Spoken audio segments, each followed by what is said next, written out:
স্বামী যদি বউকে কথায় কথায় তালাক দিব বা বাবা মাকে নিয়ে বকাবকি করে আর ছেলে মেয়েকে তুচ্ছতাচ্ছিল্য করে, তার স্ত্রীর প্রতি দায়িত্ব পালন না করে, তার কি শাস্তি হবে? তার শাস্তি হবে জাহান্নামের অতল তলে।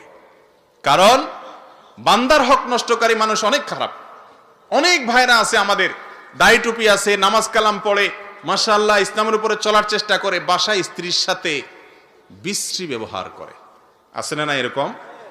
ছেলে মেয়েদেরকে যা তা বলে বকাঝকা করে, গালিগালাজ করে, নিজের ছেলেকে বলে অমুকের বাচ্চা, তাহলে গালিটা তার উপরে আসছে, সে বুঝে না এত ব্যাককল। আছে না এরকম? ভাইরা আমার, স্বামী স্ত্রী পারস্পরিক যে দায় দায়িত্ব আছে সে সবাইকে পালন করতে হবে। স্ত্রীকেও পালন করতে হবে স্বামীর উপরে, স্বামীর জন্য, স্বামীকে পালন করতে হবে স্ত্রীর জন্য। যারা এই সমস্ত করবে তারা আল্লাহর কাঠগড়ার আসামি হবে, বান্দার হক নষ্টকারী হবে, এবং এর কারণে কিয়ামতের ময়দানে জবাবদিহি করতে হবে। কিয়ামতের ময়দানে বান্দার হক আল্লাহ তাআলা মাফ করবেন না। সেদিন কোনো স্ত্রী কোনো স্বামীকে ছাড় দিবে না। আল্লাহ তাআলা আমাদের ভাইদের বুঝাতে